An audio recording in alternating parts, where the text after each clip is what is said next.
Coucou, bienvenue dans cette nouvelle vidéo. Oui, je porte encore mes fringues. Bref, petite story time, signe et contact défunt. Donc, alors l'autre jour, avec mon acolyte Romain, on a fait un direct sur Insta.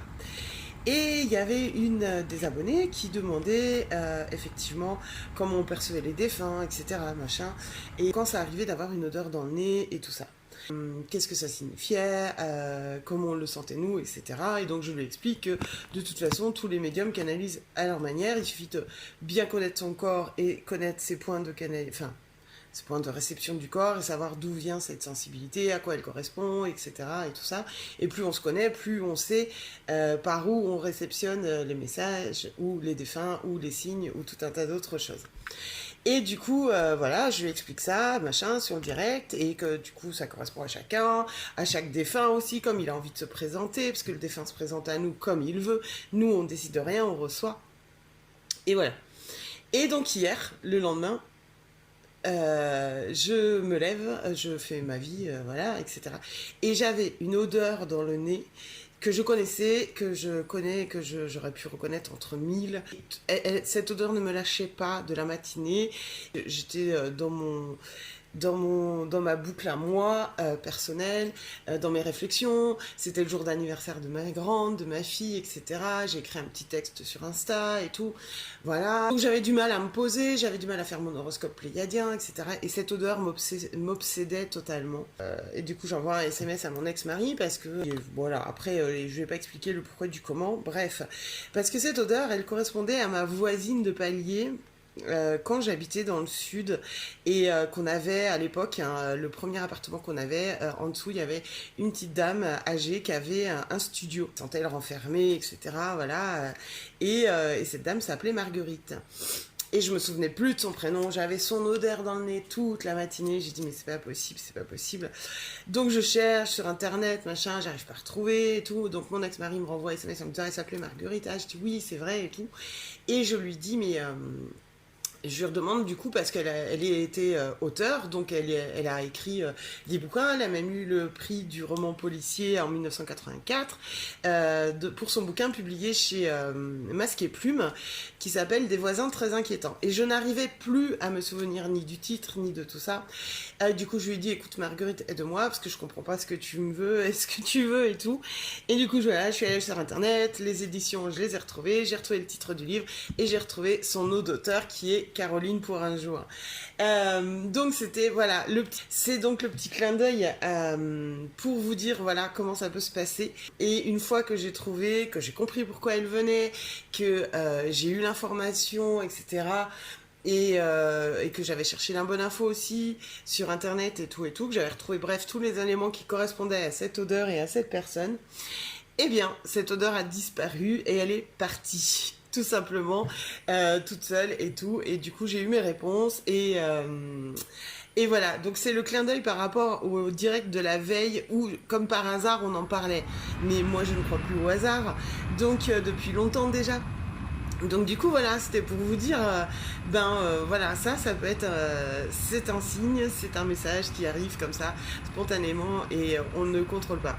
Alors ça c'est vraiment lié au défunt, pur et dur.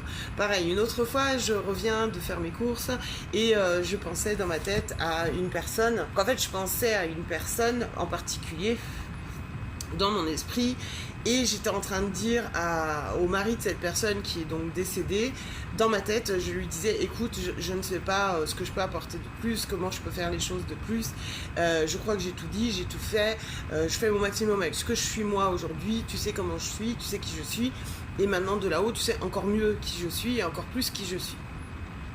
Et je lui dis, voilà, soit tu envoie-moi quelque chose pour que je puisse aider cette personne ou pas, et si je dois faire plus ou pas, quoi. Voilà, s'il y a besoin d'intervenir autrement, je dis, dis-le-moi. Et voilà, bon, bref, tout en sortant mes courses de ma voiture, machin, je prends mes courses et tout, je ferme ma voiture à clé. Je m'en vais, j'ai une porte, moi, en bois avant de rentrer chez moi. et après ça rentre dans ma cour avant de rentrer dans ma maison. Donc j'ouvre cette porte et instinctivement je me dis, je revérifie la voiture parce que je me dis, je sais pas, est-ce que j'ai appuyé sur le bouton ou pas, alors que pourtant je savais, mais je dis bon, je revérifie quoi, si j'ai appuyé sur le bouton. Et en fait je sors ma clé sans appuyer sur le bouton, sans rien faire, et là j'ai ma voiture qui me fait un clin d'œil, mais vraiment, c'est-à-dire que le phare avant droit se met à clignoter comme ça en me disant c'est bon, voilà, te prends pas la tête, t'as fait tout ce que t'avais à faire pour cette personne, ne t'inquiète pas, je prends le relais, je suis là et voilà, et puis si elle ne comprend pas, eh bien, enfin voilà, j'agirai en fonction de moi. Donc, tu as fait ton travail, tu as fait tout ce qui était bon de faire pour cette personne. Donc, je t'en remercie. Et c'était quelqu'un de très proche à moi, à qui je parlais dans ma tête. Voilà, donc ça, c'est encore un signe, par exemple. Encore un clin d'œil de réponse qu'on peut avoir. Voilà. Autre anecdote qui, là, ne concerne pas du tout les défunts, mais plutôt, voilà, moi, je fais de l'écriture intuitive. Donc, je réceptionne, j'écris des canalisations de tout ordre, ou bien simplement un texte, voilà, un texte inspiré. Donc moi quand j'écris un texte, même le texte que j'ai publié hier pour l'anniversaire de ma fille sur Insta par exemple, il y a une grosse partie d'intuitif, d'inspiration, etc. Il y a mes émotions à moi, mais il y a aussi ce flow et cette fluidité qui m'est inspirée, qui m'est suggérée, donc je l'écris comme je le reçois. Donc je le fais régulièrement, là ça fait un petit moment du coup que je ne l'ai pas fait. Bon bref, et du coup, parfois, eh bien, je reçois des anges, des archanges, voilà, bref, ça dépend qui écrit, en fait. Enfin, qui veut envoyer un message, faire passer un message pour vous ou pour le monde.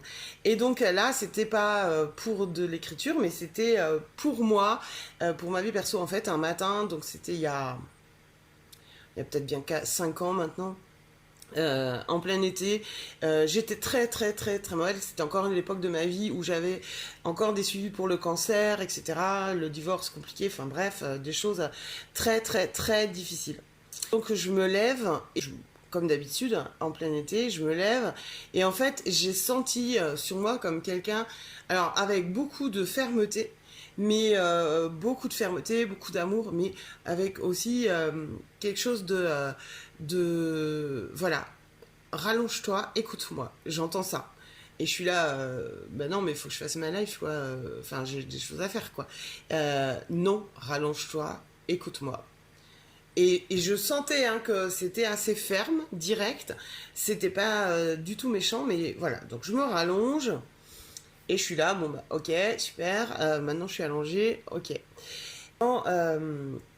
Dans ma tête, j'entends et je sens qu'on me maintenait au lit avec tout l'amour du monde qu'on peut imaginer, mais avec beaucoup de fermeté.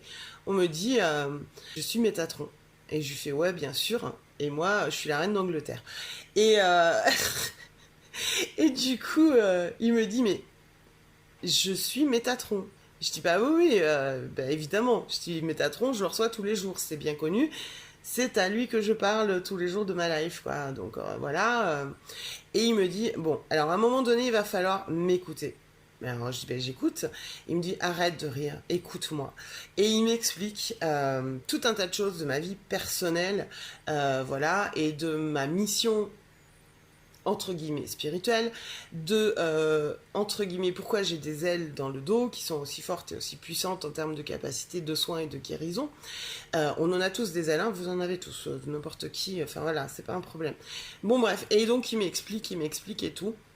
Et je suis là, et je lui dis, bah oui, c'est bien, c'est très drôle, je te remercie pour ce joli message, mais franchement, voilà, je n'y crois pas une seconde, enfin, voilà, j'étais là, bien sûr, Métatron, il vient me causer le matin au réveil, normal, quoi. Et donc, je repars à vouloir me lever, il me dit, non, il me dit, il va vraiment falloir que tu écoutes ce que je suis en train de t'expliquer. Et vu que ça concernait le divorce, la situation avec mon ex-mari, etc., etc., et qu'il y avait vraiment des éléments très personnels et très, pointu, ciblé, que je ne vois pas qui... Enfin, voilà, c'était vraiment particulier. Et que je sentais cette énergie sur moi, cette fermeté, mais avec toute la bienveillance du monde, en me disant, écoute, c'est Métatron, j'interviens.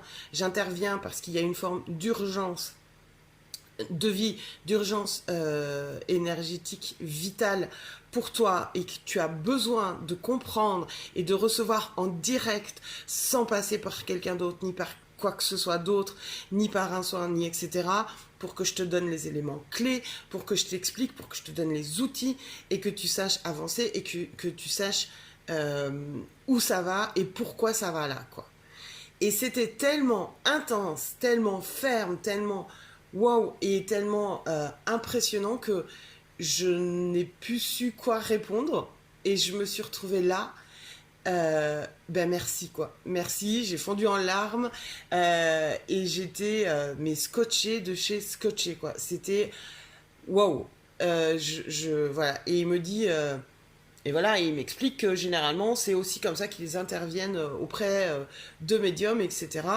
On peut être en canalisation plus régulièrement, mais c'est pas non plus leur taf, entre guillemets, de venir nous parler en direct comme ça tous les jours, quoi. Donc voilà, je suis là, ok, tout va bien, merci Archange Métatron, merci pour tes informations, merci Archange Michael, parce qu'il y a l'Archange Michael qui a complété des choses, et je me suis sentie comme une conne.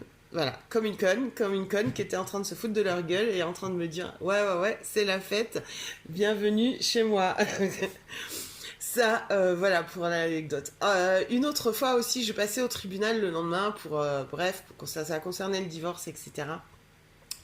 Et j'étais vraiment en stress, en panique, en angoisse et tout, machin. En fait, je prends mon papier, mon crayon et je demande et je reçois un message d'une page et demie, je crois, j'ai écrit, je me souviens plus les termes exactement parce que c'était très long et ça me concernait moi par rapport au tribunal le lendemain. Je signe et du coup c'était Archange Uriel. Donc pareil, j'étais là. Ah ouais, ok, d'accord. Et effectivement, tout ce qu'il m'a dit, transmis, c'est passé exactement comme ça, entre guillemets, le lendemain. Et en plus, ce jour-là au tribunal, c'était vraiment pour me donner une forme de... Donc il savait qu'énergétiquement, j'avais pas de possibilité, en tout cas à cette époque-là, de gérer et que personne à cette époque-là, n'importe quelle personne que j'aurais fait intervenir dans ma vie, aurait pu calmer le truc parce que je devais récupérer l'énergie de la sorcière de l'ombre que j'ai été pour pouvoir y arriver, y parvenir, pas en totalité de moi-même, parce qu'il y avait vraiment quelque chose de très lourd à régler, à gérer et qui ne m'appartenait pas vraiment. C'est un peu compliqué à vous expliquer. Et en fait, effectivement, ce jour-là au tribunal, je me suis retrouvée, au tribunal, et, et en fait, j'ai coupé les réquisitions d'un procureur général en chef. Du tribunal. Je l'ai vraiment coupé dans ces réquisitions.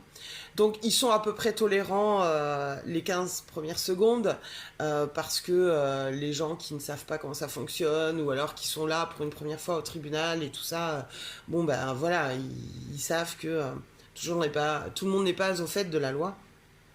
Sauf que moi, je suis au fait de la loi parce que j'ai fait du droit à une certaine époque dans mes études. Et donc, je sais que lorsqu'on coupe le procureur, donc moi, je suis bien consciente de ce que je fais, je sais que lorsqu'on coupe le procureur général, et là, en plus, c'était le chef, le procureur en chef, on risque, ils sont en droit de nous condamner à une peine de sursis, de prison de 4 mois. Donc c'est dans les textes de loi, sauf si ça a changé maintenant au niveau du temps, mais c'est dans les textes de loi. Tu ne peux pas couper un procureur dans ses réquisitions parce qu'il représente le service public. Donc voilà, il a juste la parole et toi, tu n'as juste qu'à te taire. Sauf que moi, je le coupe. Voilà, je le coupe, je m'exprime, j'exprime ce que j'ai à dire. En plus, la juge et les assesseurs étaient des femmes et c'était lié aux femmes battues et c'était lié à tout ce genre de choses. Et je l'ai ouvert, mais comme jamais. Alors le truc c'est que émotionnellement, moi je suis pas quelqu'un qui va verser une larme facilement comme ça.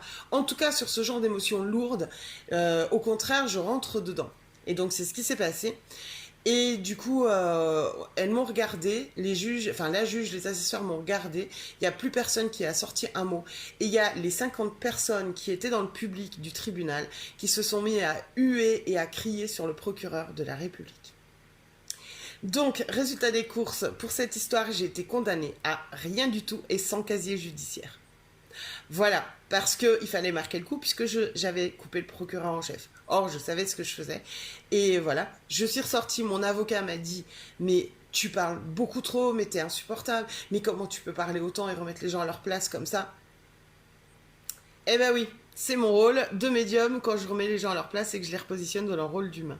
Voilà pour une autre anecdote en fait avec le message que j'avais donc reçu et canalisé la veille d'un archange, d'un Uriel qui gère aussi la justice, mais il y en a un autre avec lui, je ne me souviens plus son nom. Donc je fais toujours au feeling et toujours avec ce que je reçois et ce que je ressens. Une fois que j'ai reçu et que je reçois, je vais chercher l'information et la comprendre. Donc je vais chercher du coup à savoir qui est cet archange et quelles sont ses vertus par exemple, si c'est une pierre, si c'est un défunt, si c'est autre chose, c'est la même chose, je fais pareil pour tout. Donc voilà pour cette petite story time, anecdote, signe, contact, réception, message. J'espère que ça vous aura plu. Si vous en voulez d'autres, eh bien dites-le moi. Je vous refais une autre petite vidéo story time face cam. Je vous souhaite un bon week-end. Et pour ceux et celles qui souhaitent, avec Romain, on propose du coup jusqu'à dimanche midi que vous nous envoyez une photo d'un de vos proches défunts et on vous filme tous les deux le contact défunt avec une vidéo qui sera postée sur ma chaîne. Et qu'est-ce que je voulais dire? Voilà, on vous demande juste un petit don de 10 € PayPal pour le travail investi. Pas de questions trop personnelles, évidemment, vous vous en douterez. C'est juste parce que en ce moment ils sont très présents, ils ont envie de vous parler, ils ont besoin de vous parler et du coup ils ont aussi besoin de vous envoyer des petits clins d'œil, des petits messages personnels, des choses de cet ordre-là. Donc si vous souhaitez, vous nous contactez sur Insta ou sur Facebook pour Romain ou moi et vous nous envoyez votre photo de proche et vos questions. Voilà. Et sur ce, je vous dis à très bientôt pour une prochaine story time peut-être, ou en tout cas pour les âmes qui l'interviewent de toute façon avec Romain la semaine prochaine, vendredi à 18 h. Je vous embrasse très fort et je vous remercie de m'avoir écouté jusqu'au bout. Bisous!